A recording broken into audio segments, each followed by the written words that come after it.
시작하겠습니다.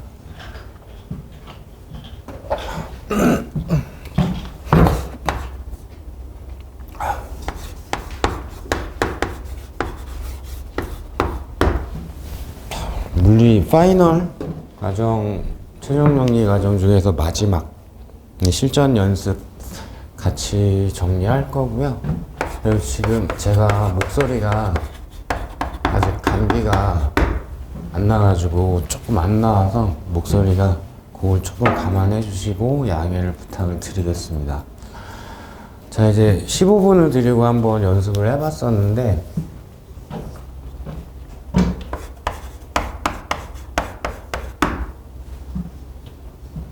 이게 아무래도 여러분들이 실제 시험장에서 만날 문제에 비해서는 생소한 문제가 조금 더 많을 거예요. 제가 나눠드리는 문제들이 앞으로 4번에 걸쳐가지고. 그래서 시간은 더 부족할 겁니다. 실전에 임하실 때에 비해서 시간은 더 부족하다라는 거 감안을 해주시고, 그리고 15분 제한으로 드리는 이유가 이렇게 연습을 해봐야지, 그래야 물리가 좀 어렵게 출제가 된다고 하더라도 실전에서 그래도 많이 걸려도 20분? 이걸 넘기지 않는 선에서 딱 끊어줄 수가 있거든요. 그래서 모의고사 비롯해가지고 이렇게 풀세트로 뭔가 연습을 할 때 시간 제한 꼭 지켜주시면서, 그래서 15분으로 연습을 했으면 좋겠습니다. 개인적인 추천은 자연과학 같은 경우에 생물하고 지구과학 쪽, 여기서 이제 뭐를 먼저 푸시는 거는 본인들에 맞춰가지고 하시면 될 것 같고, 요거를 먼저 푸시고, 그리고 저는 이제 추천하기로는 그 다음에 물리를 풀고 마지막에 화학을 풀었으면 좋겠다. 근데 이건 약간의 개인 편차는 있을 수는 있으니까, 그래서 뭐 여기 순서를 바꿔서 화학 먼저 보고 물리를 본다든가 그거는 이제 결정을 하시면 될 건데, 그래서 이상적인 시간은 생지 합해서 15분, 물리 15분, 화학 30분이 가장 이상적이라고 생각을 합니다. 이상적이라고 그랬고, 그러면 실전에서는 실제로 이게 안 될 수도 있어요. 근데 얘하고를 그래도 30분 언저리에 해봐야지 라는 거를 노력을 했을 때, 그때 내가 실전에서 얻어갈 수 있는 시간은 다릅니다. 당연히 물리, 화학, 생물, 지학 순서대로 프린트 돼 있다고 순서대로 푸는 거 절대 안 되고요. 생지 무조건 먼저 풀고 그 다음에 계산이 수반되는 물리화학을 뒤쪽에 푸는 게 맞습니다. 그래서 시간 안배 잘 지켜주셨으면 좋겠고, 그래서 많이 걸리면은 얘 20분까지 갈 수도 있는 거고 얘도 20분까지 갈 수도 있는 거고, 그러니까 최소한 화학에 20분 이상은 벌어주자가 바람직한 전략이지 않을까 이렇게 생각을 합니다. 어쨌든 이제 시간이, 그러니까 화학을 완전히 방어적으로만 생각하는 경우가 아니면, 지나치게 버린 게 아니라면은 여기에 계산하는데 시간은 물리보다는 더 걸리기 때문에 화학 쪽에다가 조금 더 시간 비중은 더 두시는 게 맞을 것 같아요. 그래서 이렇게 15분으로 연습을 했으면 좋겠습니다 라는 뜻이고요. 그리고 어쨌든 올해 같은 경우가 물리가 이제 좀 어렵게 출제가 되고, 물론 이제 다른 자연과학 과목들이 전반적으로 다 어렵게 출제가 됐다 라고 평들이 있죠. 근데 아무리 어렵게 나와도 물리 같은 경우에 5개는 쉬워요. 그래서 5개는 무조건 맞추시는 전략을 짜셔야 되는 거예요. 만약 이 강의까지 수강을 하고 있는 거면은 에이 버렸는데 요행으로 나 한 몇 개라도 맞추고 싶어 라는 의미에서 강의를 수강하시진 않을 거예요. 물리가 방어적인 과목이든 전략적인 과목이든 그래도 5개 이상은 맞추고 싶다 라고 생각은 하실 거예요. 5개는 무조건 쉽게 출제가 되니까 이쪽이 중요한 거예요. 이걸 깔끔하게 잘 맞춰내야지 득점이 확 올라갈 수도 있는 거고, 그래도 망했다 해도 5개까지 나올 수도 있는 거고 하니까 5개는 쉽다. 그리고 8개가 평이하다라고 평가를 받게 되면 그 시험에서 물리는 쉬웠어 라고들 얘기를 하는 거고, 그냥 진짜 말 그대로 5개만 쉬웠어, 물리 어려웠어, 이렇게 평가를 받는 거거든요. 어쨌든 5개는 쉽게 나올 거니까 5개를 전략적으로 정확하게 실수 없이 계산 미스 없이 정확하게 맞추는데 좀 중점을 두셔야 될 겁니다. 자, 그리고 이제 문제 푸는 순서.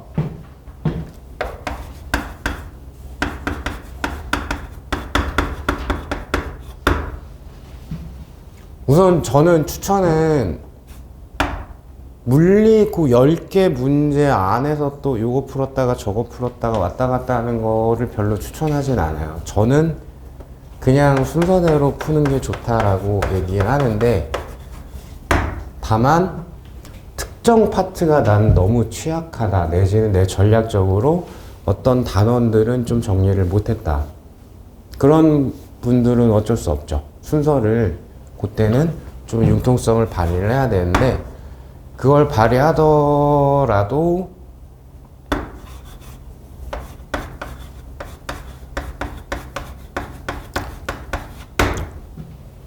9번, 10번을 먼저 푸시는 게 맞습니다. 현대물리를 즉 먼저 풀고,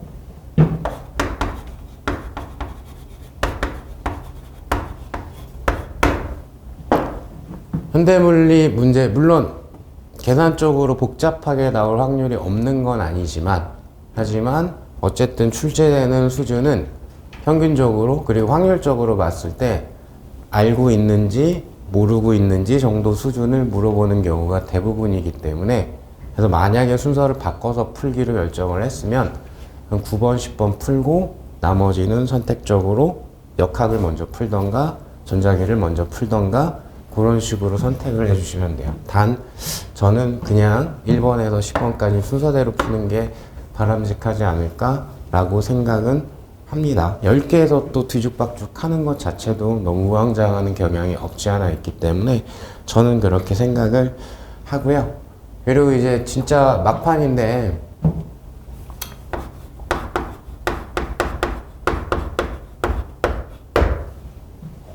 어제도 그런 상담 요청한 분이 있기는 했었는데, 뭐 최근에 뭐 톡이나 이런 걸로도 또 많이 물어보시기도 하고, 이제 어떻게 해야 돼요? 라는 얘기 많이 질문하시는데, 보통 제가 답변을 거의 똑같이 해요. 하고 싶은 대로 해라. 이제는 제가 뭘 이렇게 하라는 것도 큰 의미는 없고, 본인이 생각하는 바에 따라 가지고 본인이 결정하고 그냥 내 방법이 맞아 라고 밀고 가시는 게 맞아요. 이제는 이제 와가지고 누구의 조언을 들어서 뭘 수정한다라거나 하는 것 자체가 오히려 더 시간을 허비할 가능성이 높으니까, 설령 내 방법이 틀렸을 수도 있겠지만 그냥 지금은 자기가 생각하는 바대로 쭉 마지막까지 가시는 게 맞다고 생각을 합니다. 다만 약간의 추천을 드리자면, 후반부로 갈수록 문제풀이 양만 늘리면 되지 않을까요? 기출만 돌릴까요? 라는 거에 대해 저는 반대로 생각을 하고요. 뒤로 갈수록 개념 정리 많이 하셔야 돼요. 시간이 굉장히 제약적이기 때문에 결국엔 문제를 읽고 그림을 보는 순간에 뭘 써먹을까가 바로바로 튀어나오는 문제가 5개는 나와요. 그냥 튀어나오는 게 5개는 나와요. 그럼 거기에서 내가 시간을 허비하면 안 되기 때문에 그런 의미에서 개념 정리가 더 중요합니다. 그래서 복습 항상 마지막까지 철저하게 여러 번 반복해서 해주시고, 감각적인 것도 익혀야 되니까 문제풀이도 병행을 해주시고, 이 2개는 끝까지 병행이 하셔야 된다. 후반이라고 너무 이쪽으로만 치중하는 경우가 있는데, 여전히 저는 5대5라고 생각합니다. 그래서 개념 정리 빠뜨리는 거 없이, 그러니까 내가 정리해서 이제 이건 맞춰야 되는 파트야 라고 잡은 단원들은 빠뜨리지 않고 꼼꼼하게 반복해서 금방금방 잘 떠오를 수 있게끔 그렇게 해주시고, 문제 풀다가 좀 막히던데 그럼 다시 한번 보기도 하고, 그 개념에 대한 복습은 항상 반복을 잘 해주셨으면 좋겠다. 이렇게 좀 초반에 약간의 이제 마무리 설명을 조금 드렸고요. 그러면 이제 본격적으로 1번 문제부터 풀이를 진행을 할게요. 자, 1번 문제 보시면은 문제는 일단은 직선상에서 운동하는 물체라고 했고, 그리고 속력, 제곱, 위치의 관계를 나타낸 것이다.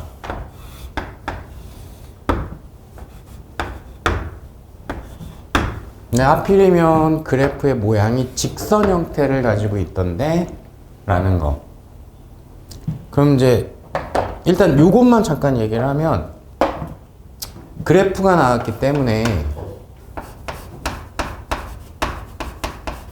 이제는 마지막이니까 그래프 자료가 나왔다는 얘기는 웬만하면 기울기 아니면 면적을 이용해서 문제 풀이를 접근을 해야 된다라는 뜻일 겁니다.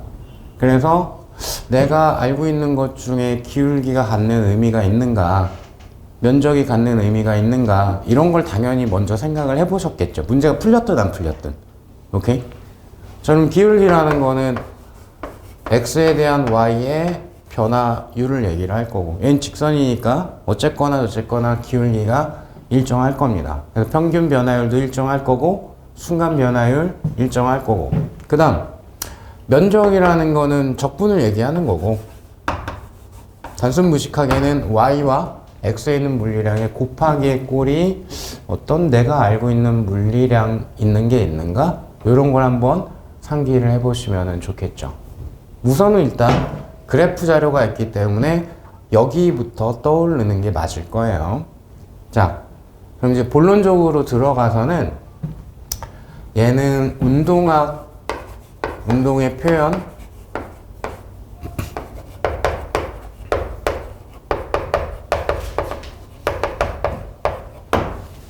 이쪽을 출제를 한 거였죠.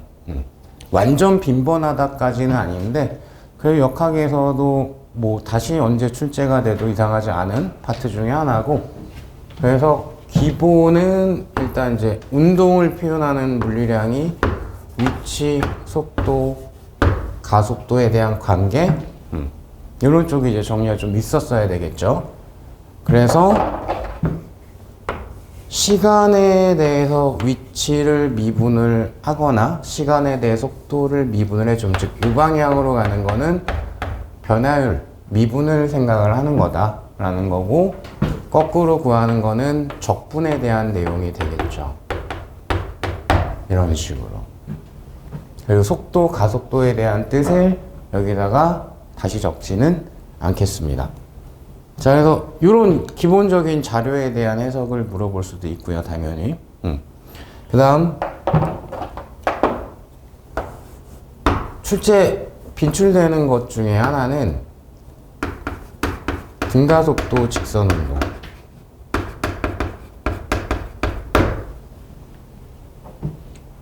실전과 관계해가지고는 이걸 어떻게 해야 되는 거냐. 운동학 쪽 문제인 것 같아. 그런 문제의 조건들을 살폈을 때 혹시 등가속도 직선 운동이지는 않을까? 라는 거를 운동학 문제인 게 눈에 보였으면 먼저 확인을 해볼 필요가 있어요. 이거일 수도 있으니까. 그럼 만약에 이게 맞으면 내가 외우고 있는 몇 가지 식정리로 문제를 풀겠다. 미적분을 하지 않고 그냥. 그죠? 뭐 몇 개 없습니다. 그래서 변이를 이런 식으로 계산하는 식이 하나 있고, 시간 없이 표현하는 식이 하나가 있고, 그리고 평균 속도, 이렇게 세 개의 정리가 있죠. 물론 이제 교재 기준으로 이것도 있긴 한데, 이건 그냥 가속도의 뜻이랑 별도의 식정리다라고 보기는 조금 어렵고, 그리고 이제 평소 때 강조했던 거는 1순위에 해당하는 식정리는 평균 속도가 좋다. 몇 가지 이유가 있었는데 그 중에 하나가 두 가지 이유가 있었죠. 특히 얘가 등속도로 간주할 수 있는 속도이기 때문에 계산의 편의성을 제공을 한다. 그래서 가급적이면 이거 먼저 쓸 수 있는지 한번 접근을 해보는 게 좋다. 두 번째 이유는 적진 않을게요. 두 번째 이유 같은 경우에는 평균 속도라는 게 구간의 정가운데 시간에서의 순간 속도이기도 하다. 그럼 두 구간의 평균 속도를 알고 있다면 그러면 가운데 시간의 순간 속도를 알고 있기 때문에 이 시간만 계산해 버리게 되면 가속도도 당연히 계산을 할 수가 있게 되겠죠. 그죠? 자, 그래서 평균 속도는 잘 활용을 해야 됩니다. 그럼 이제 조금 이따 얘가 등가속도 직선 운동인지도 확인을 해주면 되겠죠. 그리고 이제 조만간에 제가 다시 문제로 드릴 거기 때문에 별도로 여기에서 정리하지 않고 그때 다시 한번 정리할 건데 조금 특수한 상황. 지표면 부분에서의 중력장 운동. 요것도 이제 잘 출제하는 것 중에 하나죠. 요거 이제 한 문제 정도를 저하고 추후에 살펴볼 예정이니까 여기에다 이제 별도로 정리를 하진 않을게요. 자, 그러면 물체 어떤 운동에 대한 조건들과 이런 것들이 쭉 나왔다 라고 가정을 했을 때 그러면 혹시 등가속도 운동일까? 를 먼저 확인하자라고 그랬잖아요. 그러면 지금 이 그래프 자료에서 대놓고 보이는 거는 기울기가 일단 일정하다 라는 게 대놓고 보이기는 해요.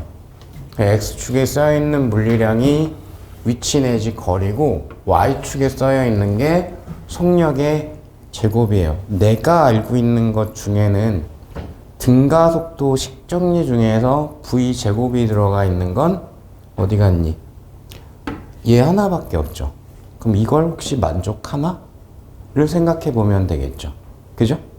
그럼 어쨌든 초기 속력이 V제곱이 0이니까 초기 속력은 어차피 0이죠. 그죠? 그러면 초기 속력이 0이면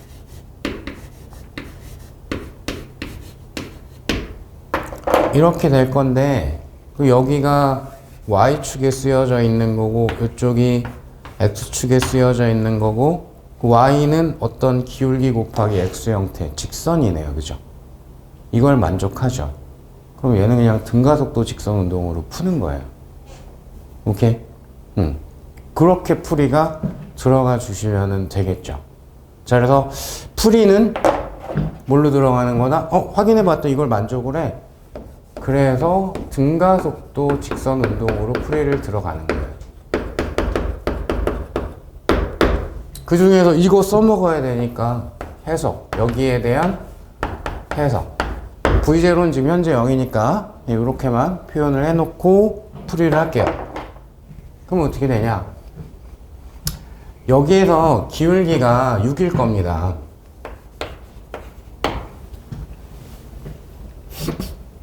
그래서 가속도가 3이에요. 설명 안 하고 일부러 그냥 이렇게 얘기했는데. 왜? 왜냐하면 요게 Y축, 요게 X축, 얘가 기울기니까.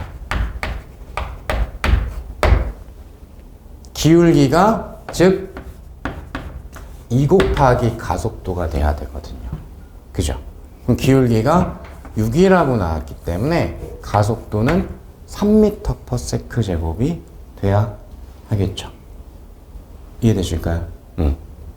그럼 이제 뭐 마지막 질문. 항상 문제에서 제일 중요한 거 항상 표시하면서 문제 푸셔야 되는 건 질문일 건데 일단은 이런 유형의 문제가 8개 정도가 나오죠. 올해 같은 경우에는 9개. 그러니까 올해가 좀 예외적이었던 거고 보통은 8개. 그러니까 이건 유형이라기보다는 문제의 형태. 즉 마지막 결론에 계산을 요구해서 해결하게끔 만드는 문제. 그래서 1번에서 5번까지를 선택을 숫자가 다른 것들을 잘 선택을 해야 되는 문제. 이런 게 8개 정도가 출제가 돼요. 그죠? 그럼 제일 중요한 거는 질문일 수밖에 없어요. 마지막 질문. 이런 형태는 당연히 질문을 봐야지 뭘 구하라고 하는지. 마지막 질문이다 물리량이겠죠. 뭐 시간을 물어볼 수도 있고 에너지를 물어볼 수도 있고 여러 가지 물어볼 수 있는데 결국 물리량일 겁니다. 그럼 마지막에 질문한 게 뭐였냐? 시간을 물어봤네요. 0에서 4m 이동하는데 걸리는 시간. 자, 그러면 0에서 4m 이동하는데 걸리는 시간, 어떤 위치 변화에 대한 시간. 근데 나는 가속도가 3이다 이것까지 알고 있네. 그럼 나 어차피 등가속도 직선운동인 거 알고 있기 때문에 그럼 내가 알고 있는 식정리 중에 선택하시면 되죠. 시간 구해야 돼. 변이는 4m라는 거 알고 있어. 가속도도 알고 있어. 그럼 이게 활용도가 원래 제일 떨어지는데 얘가 제일 낮네요. 그죠? 그러면 4m다. 변이는 초기 속도는 빵이고 가속도가 3. 시간 제곱 이렇게 되겠죠. 그럼 t 제곱이 3분의 8이니까 t는 루트 3분의 8초. 오케이. 또는 항상 나쁘지 않은 선택이에요. 평균 속도라는 거는. 이걸로 해도 간단해요. 평균 속도? 구간 시작하는 속도는 어차피 0이네요. y값 지금 0이니까 0m일 때 0입니다. 그죠? 그럼 4m일 때 값 표시해 놨을까요? 4m일 때가 24거든요. 그죠? 그럼 4m일 때가 24다? 루트 24예요. 그러면 속력이. 그죠? 그러면 0에서 루트 24m/s가 된 거예요. 그죠? 그럼 평균 속도는 2분의 루트 24예요. 그냥. 그죠? 곱하기 시간을 한 게 등속도처럼 생각할 수 있는 거 4m다. 이렇게 되겠죠. 그럼 이걸로 계산을 해도 당연히 똑같이 나오겠죠. 그럼 뭐 한 줄만 더 써드리면 루트 24분의 64니까 3분의 8 똑같이 어차피 나오겠죠. 그죠? 항상 나쁘지 않은 선택입니다. 평균 속도를 쓴다 라는 거는. 이해되실까요? 자, 그래서 얘 같은 경우는 운동에 대한 조건들이 있어. 그리고 질문은 딱 어떤 뭐 충격량, 운동량, 변화량 또는 에너지 이런 쪽 물어본 것도 아니고 그냥 가장 기초적인 요소, 시간에 대한 걸 물어봤어. 그럼 속력, 변이, 시간, 이쪽에 대한 질문이야. 그럼 가장 우선 먼저 확인해야 되는 건 혹시 등가속도 직선이지 않을까? 그게 맞으면 등가속도 직선으로 간다. 그게 아니면 조금 고생스러운 미적분을 해야 될 수도 있다라는 뜻이 되는 거예요. 그게 아니면. 그러니까 이게 아니면 그때부터는 본인들의 수학적인 풀이 결과에 따라 가지고 건너뛰던가 풀이를 진행하던가 결정하셔야 되겠죠. 이게 아니면 약간 난이도가 높은 문제일 가능성도 있습니다. 미적분을 잘 못하시는 분들도 있기 때문에 이렇게 말씀을 드리는 것 뿐입니다. 그리고 사실 얘는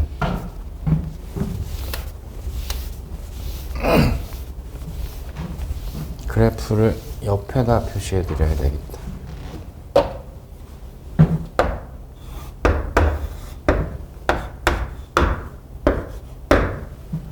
위치에 따른 운동 에너지 표현한 것과 동일한 그래프입니다. 만약에 X축이 위치였고 Y축이 운동 에너지였다. 그럼 이때 기울기는 X가 변할 때 Y가 변하는 정도니까 위치 변화에 대한 운동 에너지 변화량이라고 표현을 할 거고, 그럼 운동 에너지 변화량 알고 있는 건 R자임이 한 일이죠. 기울기가 R자임이 돼버립니다. 이거랑 사실상 거의 똑같은 그래프예요. 여기는 V제곱으로 나와서 가속도 쪽으로 연결을 한 거고, 만약에 에너지로 나오게 되면 알자 힘으로 연결할 여지도 있습니다. 오케이? 그리고 왜 이거랑 이거랑 갑자기 연결하십니까? 라고 물어보면은 얘가 뜻이 2분의 1 mv 제곱이잖아요. v 제곱이 알고 있는 물리량 별로 없어요. 여러분들 수험생용으로 말씀드린 운동에너지 하나밖에 없어요. 딱히 떠오르는 거 없죠. 속력 제곱이 들어가 있는 물리량. 운동에너지밖에 없어요. 그죠? 그러니까 이렇게도 생각을 할 수가 있겠죠. 그죠? 그러니까 이런 식으로 문제풀이를 했었어도 크게 나쁘지 않은 선택이었다 라고 보실 수도 있죠. 그럼 대신에 이게 2분의 1 mv제곱이어야 하니까 그죠? 그죠? 그러면 이런 식으로 알자입니다 라고 하려면 여기에다가 즉 이 어떤 특정 위치에서의 y값 v제곱에다가 2분의 1 곱하기 m을 해놓고 보셨어야지 되겠죠. 그럼 결론은 똑같을 겁니다. 그게 보였으면 좋겠는데 결론이 똑같을 거다라는 게.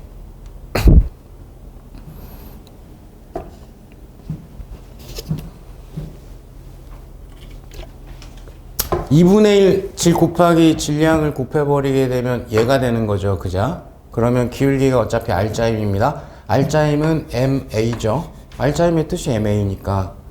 이게 그러면 운동에너지의 변화량이라고 쓸 거니까 어차피 처음 운동에너지 0이라고 두게 되면 2분의 1 M V제곱 마이너스 빵 뭐 이런 식으로 표현이 될 거예요. 그죠? 그죠? 그러면 이거 어차피 지워지니까 그죠? 기울기 구해서 역시 나누기 2 해주면 그럼 어차피 가속도예요. 그래서 같은 말이다 라는 걸 보여주려고 저런 것도 한번 얘기를 드린 거예요. 자, 그래서 여기까지가 1번 문제였습니다. 너무 더운데?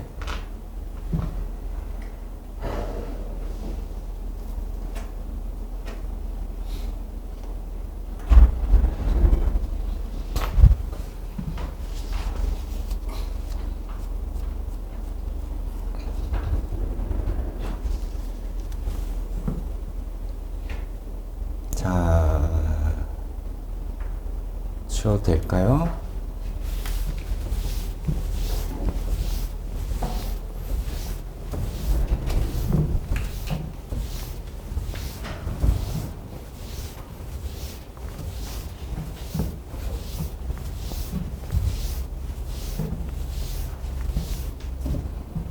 자, 2번 문제로 넘어갈게요.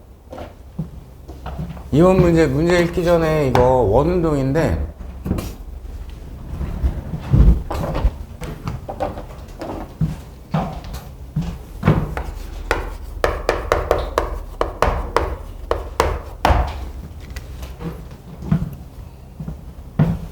그냥 최근 10년 동안은 한 번인가? 네, 다시 한번 세봐야 될 것 같은데 그냥 한 번은 별로 의미가 없으니까 매년 나왔다고 생각하시면 돼요. 원운동은 매년 나오더라. 안 나오는 해가 오히려 더 드물더라. 역학에서는 가장 빈도가 높은 게 원운동입니다. 그리고 기본 강의 때 그러다 보니까 저쪽은 조금 많이 설명을 드리기도 했었던 거고 여러 가지 유형도 좀 많이 보여드렸고 이렇게 됐었죠. 원운동 내용 자체는 어떠냐? 내용은 굉장히 짧다. 사실 줄이면. 원운동 그러면 우선 1순위로 생각나야 되는 거는 구심력. 그죠? 그리고 접선 방향의 힘이 있을 때도 있다. 그러면 구심력만 있으면 등속 원운동이 되는 거고 뭐 이때 구심력의 식적인 정의야 당연히 암기하고 계실 거고 여기에다가 접선 방향의 힘도 추가로 더 있다면 그러면 비등속 원운동이 되겠죠.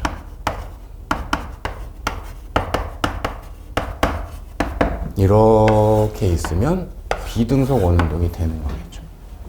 그리고 비등속 원운동이 출제가 되면 그 비등속이 일어나는 게 99.9%가 중력에 대한 높이 변화가 생겼기 때문에 일어나는 거거든요.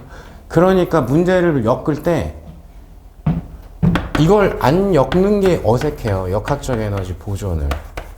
중력에 대해서 높이 차이가 생기니까, 포텐셜의 차이가 생기니까 역학적 에너지 보존이 거의 100%로 그냥 같이 수반돼서 문제 풀이가 들어가게 돼요.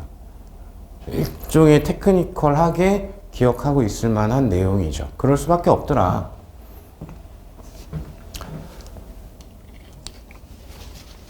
자, 그럼 이제 저는 등속원 운동을 출제를 했는데 문제를 한번 같이 읽어보니까 질량이 1kg 물체가 PQ점에 고정된 길이가 0.5m인 두 실에 연결해서 막대를 회전시켜서 등속원 운동 시키는 걸 나타낸 것이다. 제 교재 기준으로는 개념편 예제에 있는 예제 그대로 그냥 출제한 거다라고 보시면 될 것 같고요. P점과 Q점 사이의 거리는 0.5m이다. 그러면 대놓고 쭉 째려봤을 때 0.5, 0.5, 0.5가 3개가 보이죠. 정삼각형이니까 정삼각형의 특징 써먹을 수 있는 한 써먹어야 되겠죠. 당연히. 그죠? 특이한 모양은 써먹을 수 있으면 무조건 써먹어야 될 겁니다.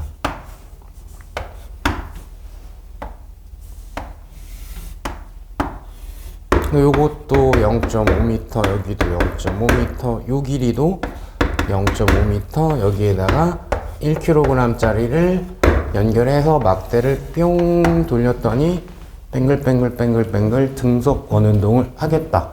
따라서 등속 원운동이라고 했기 때문에 알짜임은 구심력 밖에는 없어야 된다. 이렇게 연결이 되겠죠. 구심력 구하는 게 아마 핵심일 겁니다. 질문 확인하겠습니다.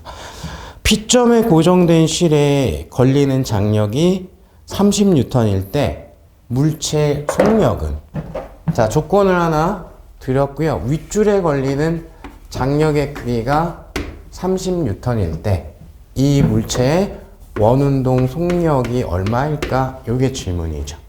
그죠? 그러면 내가 구심력이 R분의 mv제곱이야 라는 거를 당연히 알고 있으니까, 그러면 반지름에 대한 거 숫자 문제에 있고요. 질량 1kg 숫자 문제에 있고요. 구심력이 몇 뉴턴이다 가 나오면 V가 계산이 되겠네. 문제 풀이는 이렇게 가야지, 구심력 구하는 게 핵심이네. 이렇게 되겠죠. 그럼 이제 신분석을 해야 될 필요가 있겠죠. 그럼 일단 요 장력이 지금 30N이란 얘기고, 아랫줄에도 장력이 걸려 있는데 크기가 얼마나 될지는 잘 모르겠고, 근데 상식적으로 사실 이렇게 연결돼 가지고 쭉 회전 운동을 하면 이게 내려가려는 게 있으니까 중력 때문에 밑에가 좀 덜 느슨할 거고, 표현이 좀 이상하다. 밑에가 좀 더 느슨할 거고 위에가 팽팽할 거예요. 그죠? 그러니까 아마 아랫줄에 걸리는 장력은 30보다는 작을 거예요. 그죠? 뭐 대충 그런 거 느낌 살려서 이렇게 조금 작게 표현을 했어요. 그리고 1kg이니까 중력이 10N이 있고, 그럼 이 세 개의 힘이 합성됐을 때 딱 원 중심 방향으로만 나와야 돼. 이거죠. 그러면 얘는 이제 연직 방향인데, 중력은 연직 방향인데 요 윗줄에 걸리는 장력과 아랫줄에 걸리는 장력이 각도가 좀 있기 때문에 X방향이 존재를 하죠. 그럼 이렇게 되는 거네. 이 둘의 X방향의 구심력이 되는 걸 거고, 이 둘의 Y방향과 10N의 합은 0이 돼야 되겠죠. 이거는 내가 필요하니까 어쩔 수 없이 분해를 좀 해야 되겠다. 이렇게 되겠죠. 그죠? 그리고 여기 0.5, 0.5, 0.5니까 당연히 뭐 각도 표시가 없었어도 60도, 60도, 60도다 라는 거는 당연히 나와야 될 겁니다. 그러면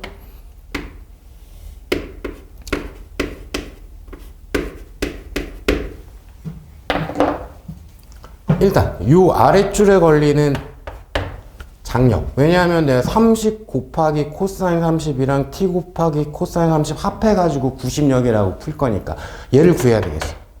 그게 y방향으로는 r자임이 0이 돼야 되는데 에서 계산할 수가 있겠죠.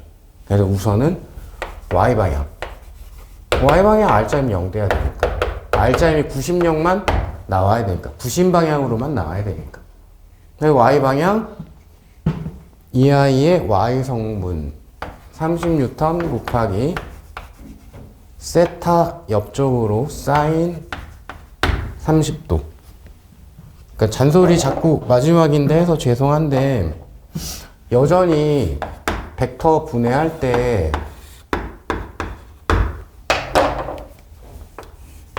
코사인, 사인 거꾸로 붙이는 실수 하시는 분 있으면 완전 초반에 3월달에 말씀드린 것처럼 세타 쪽은 코사인이라 세타 옆쪽은 사인을 붙인다 라고 꼭 기억합시다. 유치하게 생각하지 말고. 그 생각보다 많이 바꿔서 붙입니다.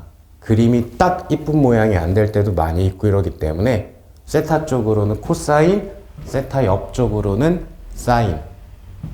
저희 사인 30도. 그럼 요거 하나 표시한 거고 얘 이쪽으로 표시할 거니까 요게 10N 더하기 t 사인 30도 이렇게 되겠죠. 요 정도 이제 암산할 수 있겠다. 어차피 2분의 1이니까 요거 15고 그러면은 요거 넘어가면 5 되겠네요. 그죠? 사인 30도 2분의 1이니까 따라서 t의 크기는 10N이 되겠네요. 그럼 끝났죠 뭐. 그럼 이거 계산할 수 있네 라는 뜻이 되는 거니까 즉 x방향이 지금 90력이거든요. 뭐 다 그렸으니까 30N 곱하기 코사인 30도 더하기 요 장력의 x방향 즉 10N 곱하기 코사인 30도 요 두 개 합이 90력 역할을 하고 있는데 그럼 r분의 mv제곱인데 반지름도 표시해야 되겠네. 그러면 이렇게가 원운동 반지름이니까 그럼 0.5m를 세타 쪽으로 또 분해한 거네 그냥. 그러면 여기가 0.5 곱하기 코사인 30도 r분의 질량 속력의 제곱 이렇게 되겠죠. 그죠? 그러면 요거 앞자리 더하면 40이니까 40 곱하기 2분의 루트 3이니까 20 루트 3이 되겠고요. 그죠? 조금 밑에다 써야 되겠다. 분모에 있는 거 이쪽으로 그냥 곱해버릴게요. 이쪽으로 곱해버리게 되면 2분의 1 곱하기 2분의 루트 3이니까 4분의 루트 3이 되겠죠. 요게 v제곱이 돼야 되겠다. 그죠? 그러면 v제곱이 5 곱하기 3, 15가 되겠네요. v제곱은 15. 따라서 v는 루트 15m/s. 이렇게. 예, 그러니까 이 정도의 수준이 나오면 원운동은 대부분 역학을 버리지 않으신 분들은 잘 정리하고 대비하고 있을 거예요. 나도 꼭 맞춰야 되는 그런 수준의 문제입니다. 요 정도가 딱 나오면. 오케이? 다른 거랑 막 엮는 게 아니고 그냥 단순하게 딱 요 정도만 물어봤다. 이런 문제일수록 꼭 맞춰야 되니까 계산에 대한 주의를 해야 되겠죠. 그죠?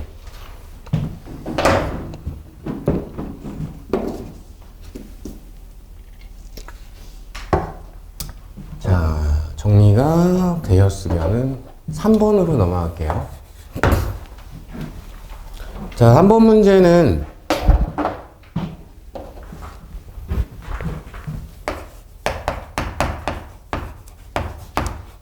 충돌에 대한 문제로 단독 문제로 출제가 되기도 하고 문제 푸는 중간 과정에서 등장을 하기도 하고 그러면 이쪽은 문제를 풀어야지 라고 마음먹으면 보통 제일 많이 쓰는 거 여기 운동량 보존이에요. 운동량 보존을 선택적으로 가장 많이 하기는 하고요. 다만 이 정도는 꼭 기억했으면 좋겠다. 운동량이 보존되는 원리가 작용, 반작용에 의한 거다. 주거니 받거니 하는 힘 이외의 힘이 없으면 그럼 따라서 작용, 반작용에 의한 충격량, 즉 운동량 변화량이 크게 갖고 방향이 반대가 되기 때문에 그래서 운동량 변화의 전체 합은 0이 될 거야. 그게 운동량 보존입니다. 즉 물리량적으로 보자면 운동량은 질량과 속도의 곱이고 충격량이라는 물리량도 있죠. 충격받는 힘 곱하기 시간이다. 여기 실수 안 하시려면 귀찮아도 꼭 두 줄로 그냥 정리하십시오. 그 충격량 중에서 알짜임에 의한 충격량이 운동량의 변화량입니다. 여기를 그냥 충격량은 무조건 운동량 변화량이라고 외우시는 경우가 굉장히 많은데 아닙니다. 알짜임에 의한 충격량이 운동량 변화량. 이거 되게 당연하지 않아요?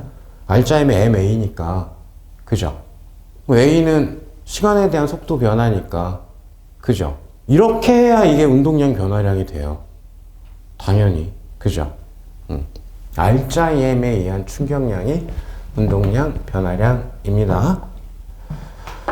자, 그리고 출제되는 그림의 형태 아니면 충돌의 종류에 따른 구별을 보게 되면 1차원 충돌이 있고 2차원 충돌이 있고 물체와 면의 충돌이 있죠. 제가 교재도 그렇게 되어 있고 여기를 어떻게 정리를 해드렸었냐면 운동량 보존 사용할 때 사용하지 않을 때 반발계수 사용할 때 사용하지 않을 때 이렇게 정리를 해드렸어요. 1차원 충돌일 때는 다 씁니다 그냥. 2차원 충돌일 때는 운동량 보존은 사용하는데 웬만하면 반발계수를 쓰지 않는다. 근데 그냥 제가 대놓고 2차원 충돌인데 반발계수를 제가 그냥 출제한 사람이 질문을 한 것 뿐이에요. 기본적으로는 잘 안 쓴다. 그게 기본이에요. 그 면과 충돌할 때 운동량 보존은 성립하지만 사용하지 않을 뿐이고 지구니까 면 자체가 대신에 반발계수는 써먹을 수도 있다. 그래서 출제되는 그 종류에 대한 분류는 이런 식으로 이렇게 봐주시면은 좋을 것 같습니다. 자, 그럼 이제 본 문제로 돌아와서 속력 V로 운동하는 그림을 좀 일반적으로 많이 보이는 것 같은데 물체 A가 정지에 있는 B하고 충돌하는 것을 나타낸 것이다. 그림에 대한 설명이네요. 운동 방향이 원래 운동 방향에 대해서 A도 B도 30도의 각도를 가지고 있네요. A하고 B는 질량은 같다라고 했습니다. 사실은 요 그림을 그냥 쭉 보고 질량이 똑같아 라는 거에서 조금 센스가 좋은 분들은 충돌 후의 속도는 똑같은데 30도니까 이게 그냥 되면서 넘어가시는 분들도 있을 수 있어요. 왜냐하면은 2차원 충돌일 때는 그림 그려놓고 할게요. 제일 많이 출제하는 게 그림에 대한 부분이 하나가 움직이고 하나가 멈춰져 있는 게 제일 많이 출제가 돼요. A가 지금 운동하고 있고 B가 정지하고 있죠. 그죠? 이 상황에서 이제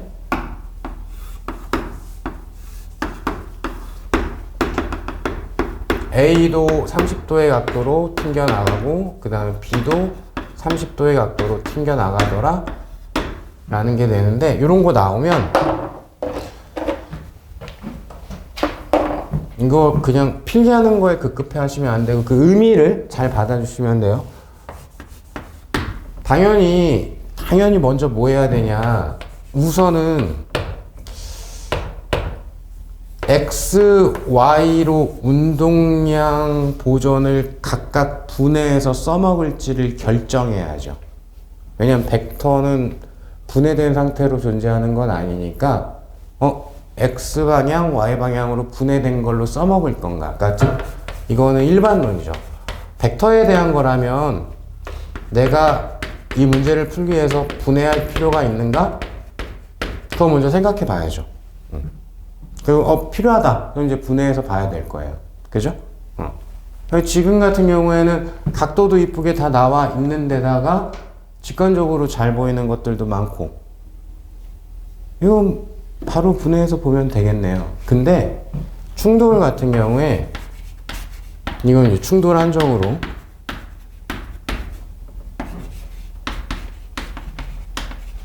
약간 습관의 문제예요. Y방향 먼저 표현하는 거예요. y방향 먼저. 왜냐? 거기에 대한 사전 설명을 약간 빌드업 해드린 건데 잘 출제하는 게 하나 멈춰있고 하나 움직이는 거. 그 그러니까 부딪히기 전에 y방향의 운동량이 없었거든요. 그죠? 그러면 부딪힌 다음에도 y방향 운동량은 없어야 돼요.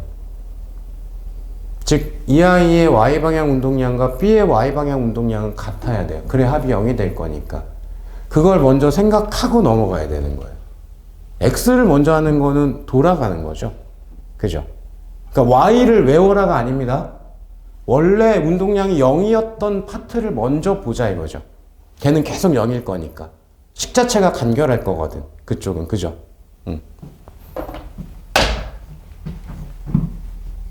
그럼 이거 질량 m이고 이거 질량 m인데 어라? 이 아이의 y 성분에도 사인 30도 붙을 거고 b의 y 성분에도 사인 30도 붙을 거 아닙니까? 식은 어차피 해설지에 있으니까 참고하시면 돼요. 그럼 둘 다 똑같은 사인 값이 붙어요. 근데 크기가 같아야 돼. 그 원래 값도 같아야죠. 그죠? 원래 운동량이 같아야 된다는 뜻인데 질량마저 똑같으니까 속도가 똑같다는 뜻이 되는 거예요. 충돌을 A하고 B는 속도가 똑같다가 Y 성분의 운동량의 합이 0이다 해서 바로 클리어가 되는 부분인 거예요. 이런 게 이제 쓰지 않고 눈으로 그냥 팍 보이면 좋은 거고 안 보이면 한 줄만 쓰면 되는 거고 근데 Y를 쓰면 식이 간단하니까 얘 Y랑 얘 Y랑 같아 라고 쓰고 그냥 끝 내버릴 거니까 A하고 B가 속도가 같은데? 라는 식이 그냥 나오겠죠. 이해되실까요? 그러니까 이건 써도 그만 안 써도 그만. A의 운동량 곱하기 사인 값이 B의 운동량 곱하기 사인 값하고 같아야 되던데 부터 표현을 하자 이거죠. 아, 그래서 A의 속도랑 B의 속도랑 같아야 되겠구나. 그거 먼저 봐야 된다. 같다 라는 거.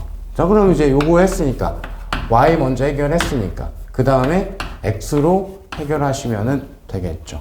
그죠? 그럼 뭐 그냥 충돌 후에 속도를 둘 다 그냥 뭐 X라고 둘까요? 같은 값이니까. 같은 기호로 씁시다. 그러면 MX 코사인 30도 더하기 MX 곱하기 코사인 30도 똑같으니까 이거 곱하기 2배 한 게 MV가 돼야 되겠는데 여기 루트 3이니까 따라서 X가 루트 3분의 V가 되겠죠. 됐을까요? 자, 그래서 여기까지는 문제에서 운동량 보존 풀이하는 순서랄까요? 그 부분을 약간 설명을 드렸고 마지막 질문을 제가 일부러 충돌 과정에서의 반발 계수는 질문은 이거였어요.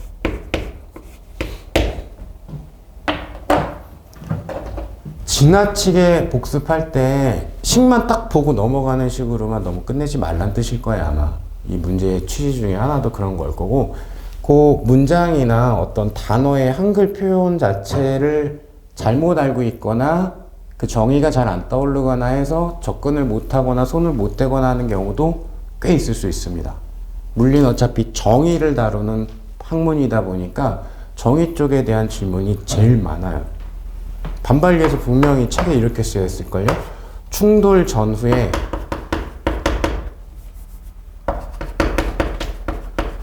상대 속도 크기의 비라고 쓰여져 있을 겁니다.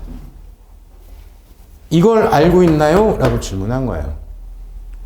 충돌 전의 상대 속도와 충돌 후의 상대 속도 크기의 비를 반발계수라고 정의를 하는 겁니다.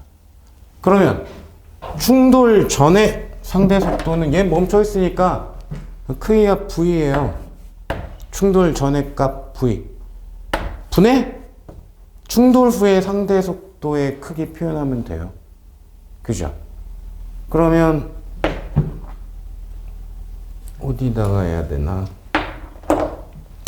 네, 여기다 해야 되겠다. 조금 보기 싫어도 요걸 그냥 그대로 사용을 할게요. 얘랑 요게 지금 크기가 똑같아요. 루트 3분의 V로.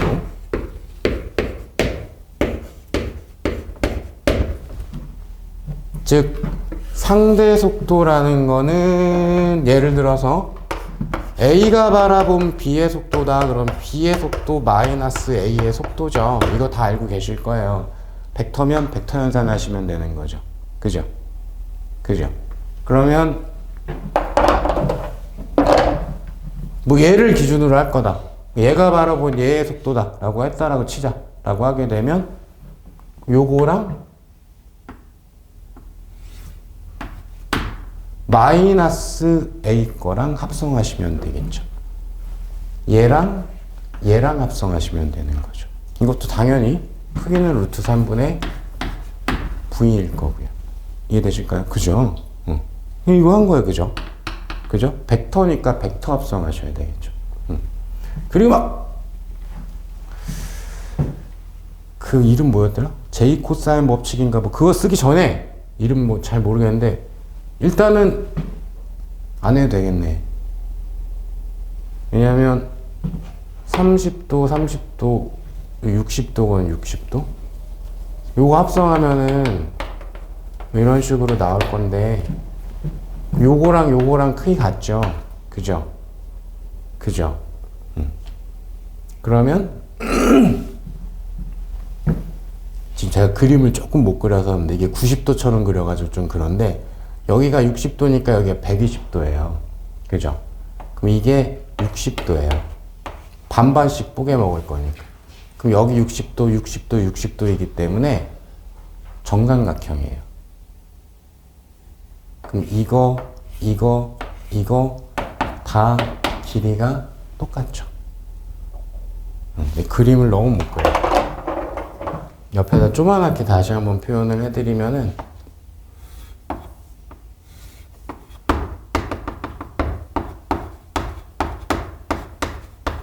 현재 요거랑 루트 3분의 1로 크기가 똑같고 그러면 요거 빼기 요거라고 결정을 하게 되면은 요런 식으로 될 거니까 요 두 개를 합성하게 되면 요렇게 나올 거 아닙니까? 그죠? 그 여기가 지금 60도니까 여기는 120도고 그죠? 근데 지금 이거랑 크기 똑같고 얘는 뒤집은 거밖에 안 되니까 얘네가 다 요건 마지막에 표시해야지. 크기가 똑같아요. 그죠? 그 여기 60도. 여기 60도니까 요거랑 또 나란하니까 여기도 60도. 60도니까 정삼각형. 그러면 얘도 크기가 같아야 되겠죠. 그죠? 그래서 그냥 루트 3분의 V입니다. 얘도. 따라서 상대 속도의 크기가 루트 3분의 V니까 반발 계수는 루트 3분의 1 이렇게 됐죠.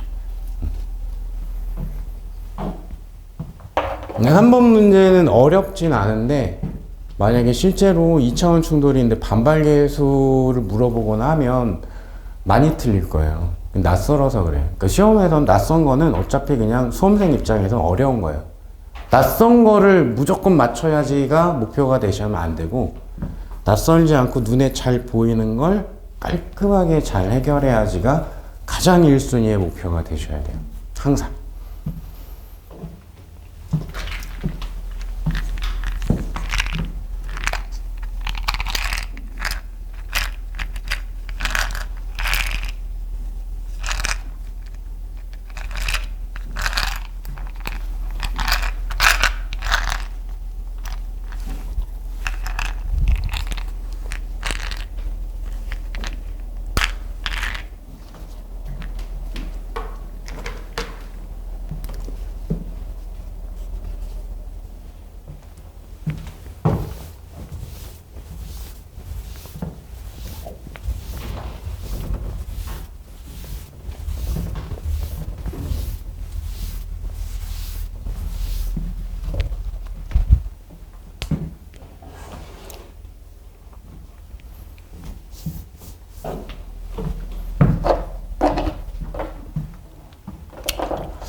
되셨으면 4번 문제.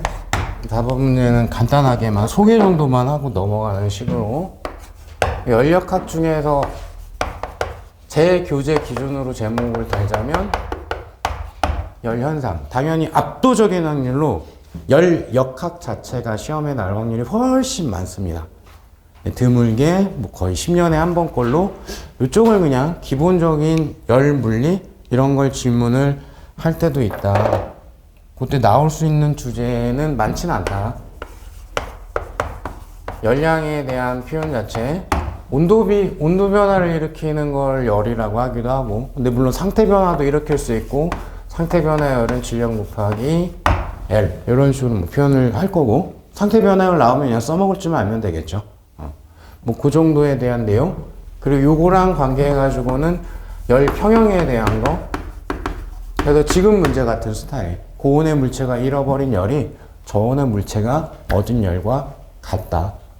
근데 그렇게만 딱 출제하려고 그러면 뭔가 조금 아쉽기 때문에 출제자 입장에서는 상태 변화랑 섞어서 문제 내는 걸 조금 더 좋아를 합니다. 중간에 상태 변화가 포함되게끔. 그때 이제 계산식 만드는 것만 조금 조심해 주시면 되겠죠. 자, 그 다음에 나올 수 있는 주제는 팽창 수축.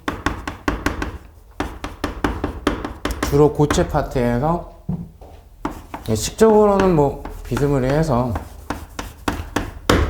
최종적인 길이나 부피가 원래 값 대비 증가할 수도 있고 감소할 수도 있다. 열을 흡수하면 증가할 거고 열을 뺏기면 당연히 감소하겠죠. 그때 선팽창 계수로 들어갈 수도 있고 부피 팽창 계수 들어갈 수 있고 온도 변화 쉽게만 잘 암기하고 넘어가시면 돼요. 더 깊이 있게 들어갈 필요는 전혀 없죠. 그리고 열을 전파시키는 방법 중에서 전도도 역시 식만 잘 정리하고 넘어가시면 돼요. 근데 여기가 약간의 주의사항, 그죠? 시간 들어간다라는 거, 시간. 단위 시간 동안에 이동하는 열 전달율. 그게 길이에 반비례하고, 열 전도도에 비례하고, 면적에 비례하고, 온도 차이.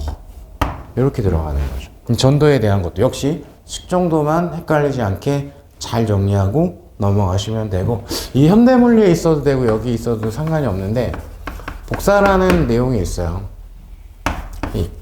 이름은 중요하지 않고, 그래서 표면온도 4제곱에 비례하는 게 있는데 얘가 요거를 안 버릴 거면 교재에서 한글 이름도 눈도장을 꼭 찍어 놓으십시오. 단위 시간당 단위 면적당이라는 조건이 붙습니다. 앞에가 좀 길게 붙어요. 단위 시간당 단위 면적당 방출하는 에너지입니다. 자, 그 다음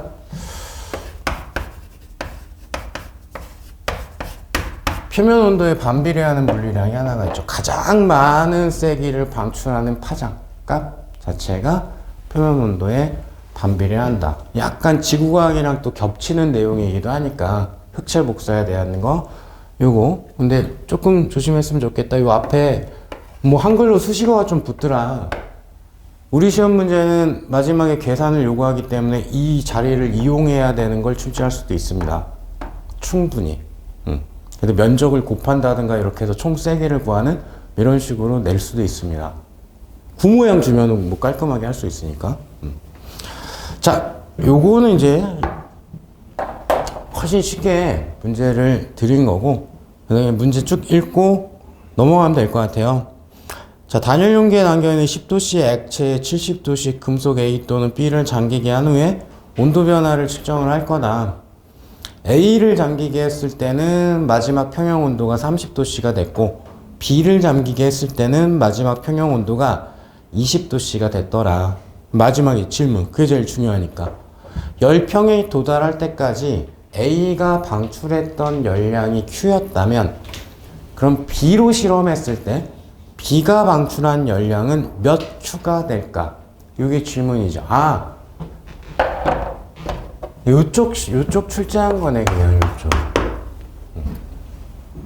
그럼 이제 고온의 물체가 잃어버린 열은 저온의 물체가 얻은 열이 돼야 될 거니까, 일단 A 같은 경우에 A 비열 모르니까 그냥 뭐 CA라고 둘까요? 질량도 모르니까 일단 M이라고 둘까요? 그리고 70도씨였는데 A로 실험을 했을 때 마지막 평형 온도가 몇 도가 됐니? 30도씨가 됐다라고 했으니까 온도 변화 A는 40만큼 변했거든요. 그러면 고온인 A가 잃어버린 열은 액체가 얻은 열이 돼야 되겠죠. 액체 비열은 그냥 C라고 쓸게요. 질량은 전부 다 똑같습니다 라고 문제 조건에서 드렸으니까 M이라고 두면 되겠고, 근데 액체 온도는 원래 10도씨였거든요. 그러면 10에서 30도씨가 됐으니까 이 자리가 20이 되겠죠. 이렇게. 그 다음 B 같은 경우에 B의 비열 몰라요. 질량은 그냥 똑같으니까 같은 경우로 쓸 거고, 자, B로 실험했을 땐 70도씨였다가 20도씨 열평형이 돼요. 그럼 B의 온도 변화는 50만큼 일어난 거죠. 그죠? 그리고 이게 액체가 얻은 열이 돼야 된다? 그럼 액체의 비열 질량, 이 자리가 똑같네? 액체는 온도 변화가 10만큼 일어났죠. 10도씨에서 20도씨가 됐으니까. 그죠? 그래서 질문을 A하고 B열의 B나 이런 걸 질문할 수도 있는데 이걸 질문을 한 거죠. 총량. 여기를 Q라고 그랬고. 물론 이것도 Q입니다. 근데 이렇게 비교하려고 했더니 요거를 모르니까 CA12를 모르니까 이쪽을 비교를 해야 되겠죠. 그죠? 그럼 이거 당연히 절반이네. 그죠? 그러니까 이런 문제, 이런 엄청 심하게 단순한 문제가 시간이 안 걸려야 돼요. 그거는 연습으로 극복할 수 있어요. 그러니까 뭘 빨리 쓰려고 노력하지 말고 천천히 약간 음미하듯이 식을 표현을 똑바로 해야지로 보통은 물리가 끝나요, 계산이.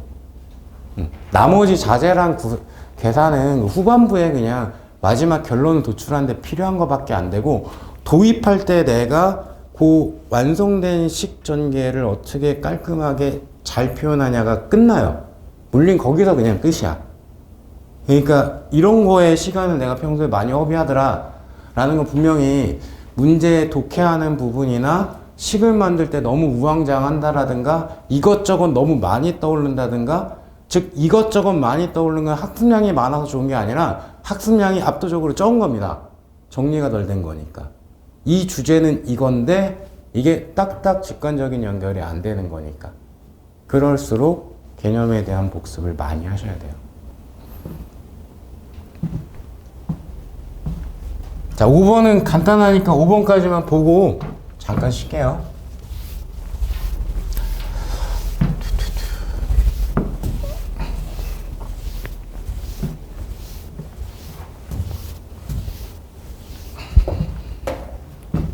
오 번 문제는 물론 이제 거기서는 대전된 입자가 운동하고 있지만 거기 다 전기장이 걸려있는 영역이거든요. 그러니까 전기장 쪽을 메인으로 출제를 한 건데 이렇게 쓰면 그렇겠다. 즉 여기는 정전기, 전자기학 중에서 정전기도 출제가 빈번한 곳 중에 하나죠. 그럼 정전기 나오면은 핵심은 전기장과 전이 일단 두 가지입니다. 그죠? 요 둘의 공통적인 사항, 얘도 플러스 1쿨릉이 기준, 얘도 플러스 1쿨릉이 기준. 그래서 플러스 1쿨릉이 받게 되는 전기력이 전기장의 뜻이고, 플러스 1쿨릉이 갖게 되는 그 지점에서의 포텐셜 에너지, 전기적 포텐셜 에너지를 전이라고 얘기를 하죠. 요거 전기력에서 출발한 거니까 식적으로는 4파 유전율분의 1 거리 제곱분의 전하량의 곱, 1쿨릉은 생량. 식적으로는 4파 유전율분의 1 거리분의 전하량의 곱, 1쿨릉은 생량. 물론 얘는 플러스일 수도 있고 마이너스일 수도 있다. 이제는 이 정도는 당연히 알고 계셔야 됩니다. 포텐셜 에너지의 부호가 플러스다라는 건 청력으로 작용했다라는 거고, 포텐셜 에너지 부호가 마이너스라는 건 인력으로 작용했습니다 라는 뜻이 되는 거죠. 얘네 둘이 핵심이에요. 그죠? 근데 이런 걸 표현하고 해석하고 하는데 기본적인 능력치를 제공하는 것 중에 하나가 가우스 법칙인 거죠. 간단한 식으로 표현하자면 전기손석이 가우스 면의 전기장 세기 곱하기 면적, 요게 유전율분의 내부의 알짜 전하량. 가장 중요한 건 가우스면 내부의 알짜 전하량이 이 모든 걸 결정하더라 라는 거. 내부의 알짜 전하량. 그리고 무한면전화랑 무한선전화는 식도 암기하고 계셔야 되죠. 그죠? 그 두 개는 반드시 식도 암기를 하셔야 됩니다. 그 정전기에서는 사실은 실전용으로는 이거 먼저 중간에 떠오르면은 시간 버린 게 아까울 수 있으니까 이거 먼저. 얘 도체인가? 부터. 도체라고 그러니까 읽다가 이게 딱 나와야 되는 거죠. 읽다가 도체래. 도체야? 그럼 이걸로 풀 수도 있는데 라는 거. 도체면 정전기란 제목 아래에서 내부 전기장은 빵이다. 그리고 내부에서 표면까지 모든 위치의 전위는 다 똑같다. 하나 더 있는데 생략할게요. 표면에만 전하가 분포를 한다. 그래서 도체면 그냥 이것만으로 문제가 끝날 때가 태반이기 때문에 도체면 혹시 이걸로 문제 풀리나? 부터 확인하고 안 되면 뭐 추가적인 방법을 사용을 하셔야 되겠죠. 이 정도의 상황이었다 라고 보시면 될 것 같아요.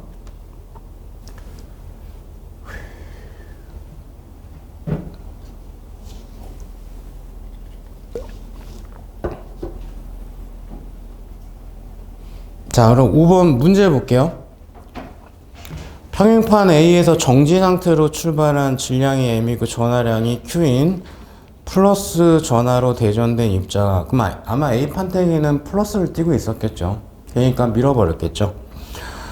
평행판 B의 작은 구멍을 통과한 다음에 균일한 전기장이 형성된 평행판 CD 사이를 운동하는 대략적인 모습을 표현을 했네요. 그래서 여기에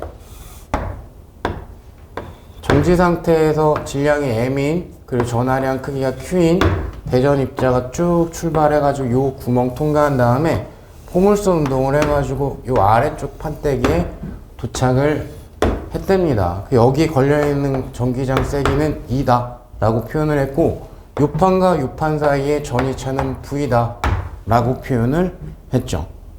요건 전기장 표현했고 얘는 전이차 이렇게 표현을 했어요. 단어가 제일 중요한 거니까. 오케이. 그리고 마지막 질문은 뭔가 봤더니 대전 입자가 D에 도달하는 순간 대전 입자의 속력을 질문을 했습니다. 이 지점에 도착하는 순간의 속력. 속력을 물어봤다. 굳이 분류상으로 하자면 이것도 역학 문제예요. 속력을 물어봤으니까. 그죠? 그 전자기도 질문, 궁극적인 질문은 그냥 역학 문제를 질문할 때도 있어요. 그럼 전기 상태에서 뭐 운동을 해가지고 속력을 물어봤으면 가속도를 이용을 해서 구할 여지도 있고, 그러면 시간 필요한데? 뭐 적분을 하던 미분을 하던 뭘 하던 간에 시간을 알아야 될 것 같은데? 그죠? 그쪽으로 접근해달라 뭐 이런 건 아닌 것 같아요. 그죠? 역학으로 질문을 했다는 건 문제 푸는 큰 범주는 셋 중에 하나일걸요? 운동 방정식으로 풀래? 아니면 충격량으로 풀래? 아니면 일과 에너지로 풀래? 저는 그냥 식으로 쓴 거고, 그죠? 운동학으로 풀래? 아니면 충돌로 풀래? 아니면 일과 에너지로 풀래? 셋 중에 하나란 얘기죠. 거기에 새끼 내용이 뭐 이것저것이 포함이 되어 있는 것 뿐이고. 그죠? 그러면 이 둘의 공통적인 건 시간이 필요해요. 여기서 뭐 가속도로 간다고 하더라도 시간을 알아야 마지막 속도를 적분을 해서 어떻게 나올 것 같아. 시간을 몰라 아직. 여기도 시간을 알아야 운동량 변화, 그 속도를 얘기할 수 있어요. 시간을 알아야. 일과 에너지가 그래서 1선택지가 될 때가 많다. 왜? 여기에는 시간이 특히 없으니까. 스칼라다 보니까. 그죠? 인과관계는 없구나. 스칼라여서 시간이 없는 건 아니지만 어쨌든 여기 시간이란 게 없다. 이거 일과 에너지 문제예요. 그냥 전자기 파트에 있는 것 뿐이지. 그죠? 마지막 속력을 물어봤다? 그러면 해결은 역학적 에너지 보존으로 하시면 돼요. 왜냐하면 전기력 빼곤 다른 힘은 없어요. 전기력은 보존력인데 보존력만 작용했으니까 역학적 에너지는 보존돼요. 그죠? 그럼 출발할 때 운동 에너지는 빵이라고 되어 있습니다. 문제. 그 마지막 운동 에너지가 운동 에너지 변화량. 뭐랑 같을까요? 포텐셜 에너지 변화량. 여기 사이에 전이 차는 V래요. 1쿨롱 입장에서의 포텐셜 에너지 차이가 V래요. 그러니까 여기 사이에 포텐셜 에너지 차이 값은 Q니까 QV만큼이겠죠. 구체적으로는 이만큼 뭐 감소했겠죠. 그 운동 에너지가 증가했겠죠. 그러면 여기에서 여기까지도 이런 꼴일 겁니다. 그걸 우리는 QED라고 적겠죠. 여기 D라고 내가 놨으니까. 그죠? 근데 여기도 조금 조심해야 돼요. 전이차, 전기장 곱하기 간격, 거리라고 외우는 거 좋은데, 얘가 일정할 때 단순 계산할 수 있는 거예요. 항상. 이것도 1에 대한 기본 정의입니다. 힘 곱하기 변이니까. 그럼 단순 힘 곱하기 변이 하려면 어떻게 해야 된다? 힘이 안 변할 때만 가능한 거죠. 나머지 적분입니다. 힘이 변하면 적분입니다. 그죠? 그죠? 그러니까 요거 2가 균일할 때. 근데 뭐 균일하다라고 놨으니까 총 포텐셜 에너지 변화량이 얼만큼인데 QV와 QED만큼이 변했죠. 그죠? 이만큼 운동 에너지가 증가하셨겠죠. 그냥 이거예요. 거기 나와 있는 거 1번까지 5번까지 전부 다 기호 똑같아요. 숫자만 보면 돼. 2가 넘어갈 거니까 루트 안에 분자에 이 두 군데 다 들어가 있는 게 답일 거예요. 그죠? 이런 식으로. 요런 것도 굉장히 그냥 기초 단어 뜻 정도만 물어본 거니까 꼭 맞춰야 된다. 이런 것도 반드시. 자, 정답은 아마 5번일 겁니다. 자, 그럼 조금 쉬었다가 6번부터 10번까지 마무리 하시죠.